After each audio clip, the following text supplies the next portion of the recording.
How far would you go for love? Though love does have a beautiful side, we all have memories of times when we thought we were in love, and because of that, we suffered things we didn't have to.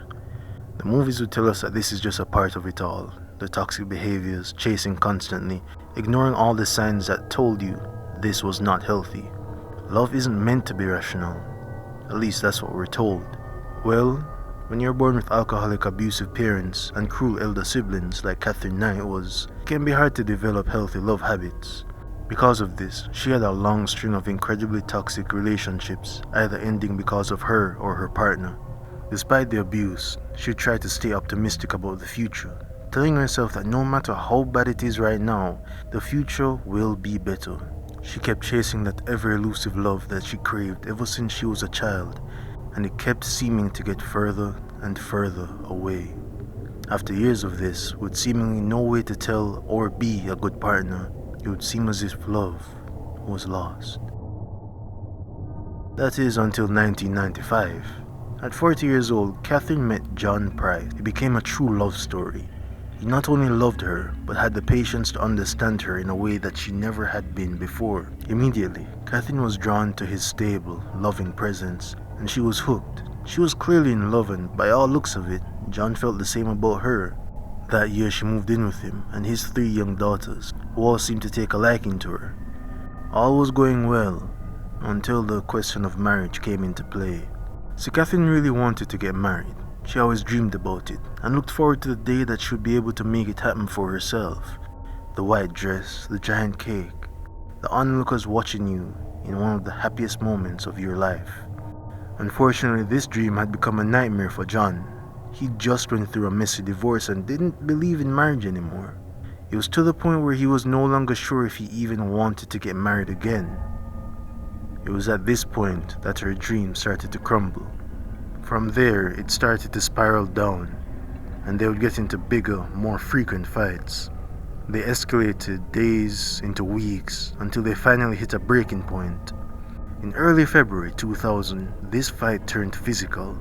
In a moment of bubbling rage, Katherine impulsively pulls a knife on John and then manages to slash him across his chest.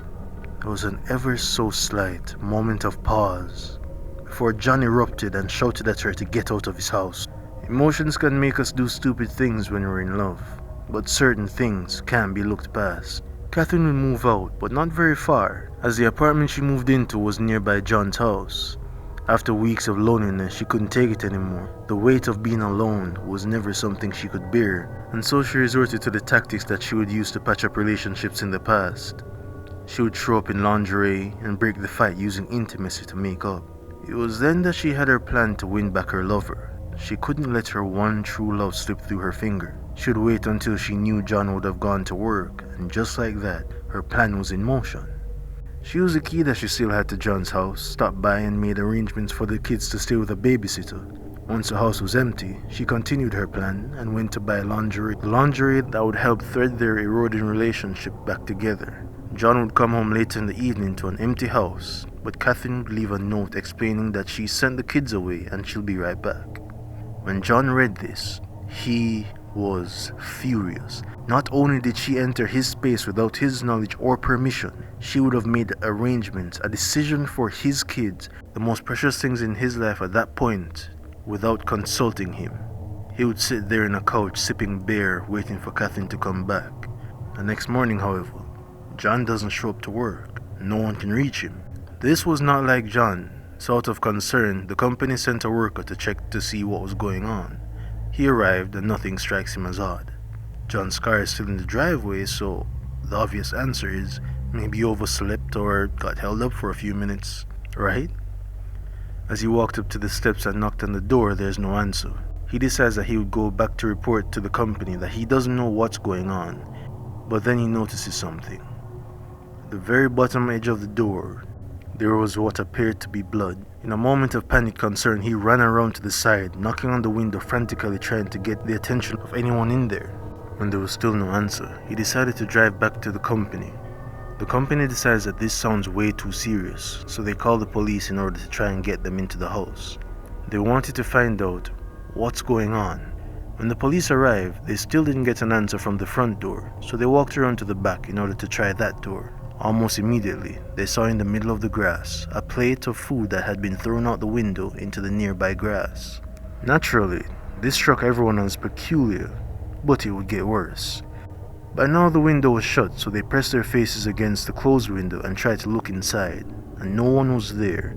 But there was what looked like a Thanksgiving feast, very neatly laid out on the dining room table.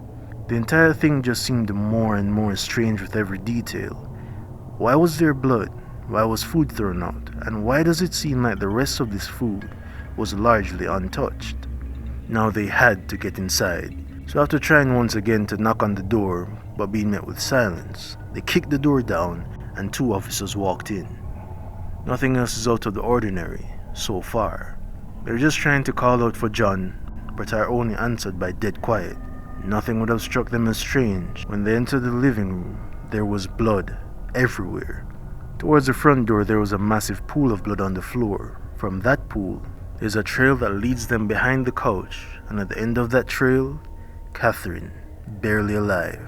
One of the officers stays and waits for the paramedics to come for Katherine, while the other officer draws his weapon and walks past the front door to the lounge room, similar to a second living room, and realizes that there's a towel that's covering access to another room. There's a blood trail that goes all the way through the lounge room and disappears behind the towel. Now, keep in mind that the first time that they followed the trail, they were met with Katherine clinging on to dear life. By now, the officer must have been on edge to find out what would be behind this. In a final attempt, he calls out for John with no answer. His heart is pounding as he reaches forward, and with his free hand, he moves the curtain to reveal nothing. Just an empty closet space. The blood trail ends exactly where the curtain is. Completely puzzled, he starts looking around trying to figure out what exactly is going on here. That's when he realizes that there's something cold on his arm. He looks down and notices there's this huge streak of blood all the way down his arm. This couldn't have been his. He wasn't injured. There's no reason why this should be here. Then he takes a step back and takes a second look at the curtain, only to realize this was no curtain. The night before, John sat up and waited for Katherine until he couldn't do it anymore. He decided to go to bed. Katherine comes about an hour after, well dressed in her black lingerie to make up with John. Katherine's plan does work. They do the do, but after a while, lying in bed, Katherine begins to have this overwhelming feeling boiling up inside her. She begins to feel as if John was using her. That's why he doesn't want to get married. That's why he keeps her at arm's length. In this moment, that was the only explanation. She carefully leaves the bed, being sure not to wake a sleeping John. In her head, she wanted to get back at him for the way that he treated her, so she leaves to her nearby apartment to get her work tools. Very important to the story is where Katherine worked. Katherine worked in a meat processing factory. She worked on the kill floor, meaning her skill set was butchering, and her work tools were butchering knives. She goes into the kitchen and rolls out her tools. She picks out the sharpest one and made her way to John's bedroom, where he laid fast asleep, completely unaware of what was about to happen. In the dark of the night, she straddles him, still careful not to wake him up, and then she sinks the knife into his chest. John leaps out of his sleep, his eyes wide with panic, and without thinking, flips Katherine off him instinctively. While he's hopped up on adrenaline, he runs, just trying to get away from the situation, but he's lost too much blood. He collapses just before making it completely outside. In a final desperate effort though, he tries to pull himself out by the door, leaving the bloody print that the co-worker saw. By this time, Katherine had gotten back up on her feet and made her way downstairs. She grabs him by the ankles and drags his limp body back inside, where she stabs him 36 times all over his body. While he's bleeding out all over the floor, Kathy puts on a large pot of water to boil and puts plates down on the dining room table. She later returns to a deceased John and drags his corpse in front of the closet where they found him. Then she proceeds to skin him from the neck down to his toe. She was so skilled with her equipment that she actually managed to do this in one piece. She then drapes it over the closet and proceeds to cut off the head and boils it in the pot that she had put on earlier. Afterwards, she drags the torso into the kitchen and starts butchering John's body to make different meals from his flesh, then sets the food down and leaves a name card for the food, the names of his 3 daughters, because her plan was to feed this entire family their father in this massive feast that she had prepared. She sits down in front of a plate she had actually made for herself and begins to eat, but it made her sick, and so she threw the food out the window. Upon returning to the table, that's when it really sank in and she saw what she had done, and she decided that she would take her own life. She took a bunch of sleeping pills and slit her wrists, intending to bleed out. Unfortunately for her, the paramedics saved her, and she would get sentenced to life with a unique clause where she can't get parole. Ever. She was the first person in Australian history to get a life sentence without the chance of parole because of how brutal her crime was.